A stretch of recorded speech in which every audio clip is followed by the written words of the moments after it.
गुरुजी competitive exam channel पर आपका स्वागत करता हूं। यहां पर मैं बात करूंगा आज लेखा शास्त्र की, और लेखा शास्त्र में जो महत्वपूर्ण प्रश्न बैंक यहां पे तैयार की गई है सत्र 2020-21 के लिए कक्षा 12वीं में कौन से महत्वपूर्ण क्वेश्चन आएंगे और उनसे आने की संभावना पूरी होती है, क्योंकि ये गवर्नमेंट द्वारा जारी की गई प्रश्न बैंक है।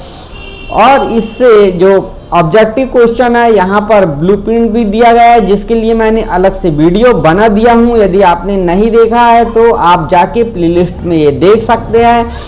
और यहाँ पर जो कम किए गए पाठ्यक्रम से विषय हैं वो भी मैंने बता दिया हूँ उसी वीडियो में, तो इसे भी आप देख सकते हैं। ले चलता हूँ सीधे मैं आपको इकाई 1 की ओर, और इकाई 1 है हमारी अलाभकारी संगठन के लेखांकन से संबंध में, अर्थात हम इसे अलाभकारी संस्था कहते हैं। और ये संस्थाएं लाभ नहीं कमाती है, सिर्फ सेवा भावना यानी सेवा भावना के उद्देश्य से प्रारंभ की जाती है, उन्हें हम अलाभकारी संगठन कहते हैं। और लाभकारी संगठन या व्यापार करने वाले जो संगठन होते हैं वो अलग होते हैं, वो लाभ कमाने के उद्देश्य से ही उन्हें बनाया जाता है। तो इनके विकल्पों की ओर ले चलेंगे, और बहुत ही महत्वपूर्ण ये विकल्प यहाँ पे दिए गए हैं जिन्हें हमें देखना होगा, और पूरे विकल्पों की यहाँ पे मैं बात करूंगा।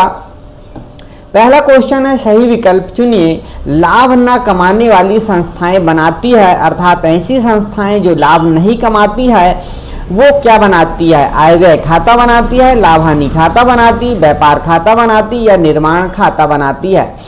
तो बिल्कुल आपको ध्यान देना है, जो व्यापारिक संस्थाएं होती है उन्हें व्यापार खाता बनाना जरूरी होता है, अर्थात अलाभकारी संस्था नहीं बनाएगी।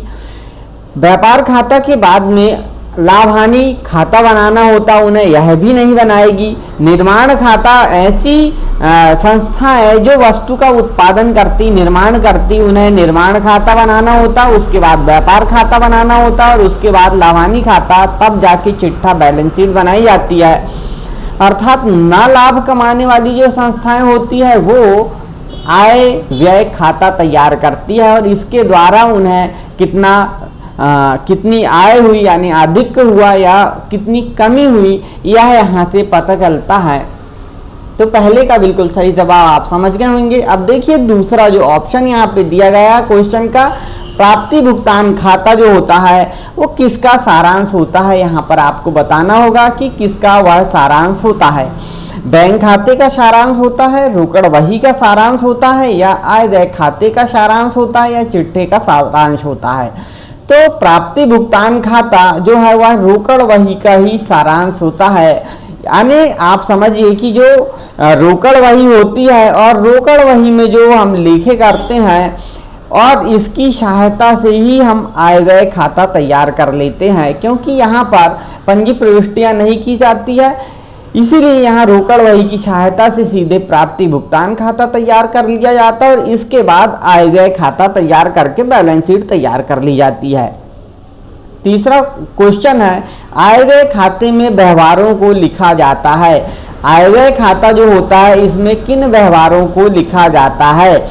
तो यहाँ पर केवल आगमगत प्रकृति के, पूंजी प्रकृति के, दोनों या उपरोक्त में से कोई नहीं। देखिए सबसे पहले हमने आपको श्रृंखला बताई है, रोकड़ के द्वारा प्राप्ति भुगतान खाता तैयार किया जाता है, और इसकी सहायता से आय व्यय खाता तैयार किया जाता है। अर्थात यह प्राप्ति भुगतान खाता जो होता है ये वास्तविक खाता होता है, क्योंकि समकक्ष कैसे होता है, रोकड़ खाता के जैसे होता है, और इसकी सहायता से कमी या वृद्धि के लिए हम आय व्यय खाता तैयार करते हैं। और आय व्यय खाते में व्यवहारों को लिखा जाता कौन से? अब कमी या वृद्धि हुई है ये पता करने के लिए सिर्फ वित्तीय वर्ष की कमी वृद्धि का पता करते हैं, इसलिए केवल इसमें आगम प्रकृति के लेखे ही किए जाते हैं। अर्थात एक वर्ष के अंदर जो व्यवहार हुए उन्हीं को हम यहाँ पे केवल आगम प्रकृति के व्यवहार यहाँ पे लिखते हैं। और पूंजी प्रकृति के व्यवहार कहाँ पर चले जाएंगे, बैलेंस शीट में चले जाएंगे ये व्यवहार यदि पूंजी प्रकृति के होंगे तो, इसीलिए केवल आगम प्रकृति के व्यवहार दिखेंगे। अब देखिए प्राप्ति भुगतान खाते का शेष दर्शाता है, आपको बताना पड़ेगा कि जमा शेष दर्शाता है, नाम शेष दर्शाता है, अधिक या कमी। जो प्राप्ति भुगतान खाता हम इस प्रकार से बनाते हैं, और प्राप्ति भुगतान खाता हमने जो बनाया है इसमें यहाँ पर प्राप्तियां लिखते हैं और इस तरफ भुगतान लिखते हैं। अब यहाँ पर शेष निकल के आता हमेशा, और यह रोकड़ शेष कहलाता, अर्थात यह शेष कौन से पक्ष का प्रतिनिधित्व कर रहा है, यानी प्राप्ति पक्ष अधिक है, इसलिए यहाँ पर हमने शेष लिखा। और इसे नामे शेष प्राप्ति भुगतान खाते का शेष सदैव कहना गलत है, यहाँ पर सामान्यतः कह सकते हैं। सामान्यतः इसलिए कह सकते हैं क्योंकि ऐसा हो सकता है यदि हमारे बैंक में अधिविकृत अधिक हो गया है तो यह शेष जमा शेष भी दिखा सकता है, ऐसा नहीं, इसलिए सदैव नहीं कह सकते, सामान्यतः होता है। नाम शेष सामान्यतः होता है, लेकिन यदि बैंक अधिविकृत ले लिए, कर्ज ले लिए हमने बैंक से अधिक, तो वह तो प्राप्ति की ओर शेष दिखाने लगेगा, यानी जमा शेष दिखाने लगेगा। अब देखते हैं रिक्त स्थान की पूर्ति यहाँ पर कीजिए।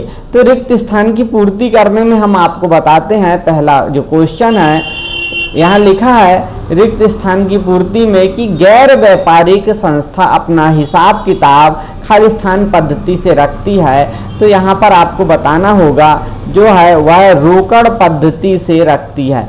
जो लिखने की पद्धतियाँ हैं हमने इन्हें देखा है, पहला होता है दोहरा लेखा प्रणाली, फिर होता है इसके बाद इकहरा लेखा प्रणाली, इसके बाद रोकड़ प्रणाली। इस प्रकार की जो प्रणालियां हैं आपने देखा है, और वो कक्षा 11वीं के पहले अध्याय में लिखी हुई है। तो वो सारी पद्धतियां हैं। तो यहाँ पर जो गैर व्यापारिक संस्थाएं हैं वो अपना लेखा रोकड़ पद्धति से रखती है, और जो व्यापारिक संस्थाएं हैं वह दोहरा लेखा पद्धति से रखती है, यह आपको याद रखना होगा। गैर व्यापारिक संस्था का मुख्य उद्देश्य क्या होता है?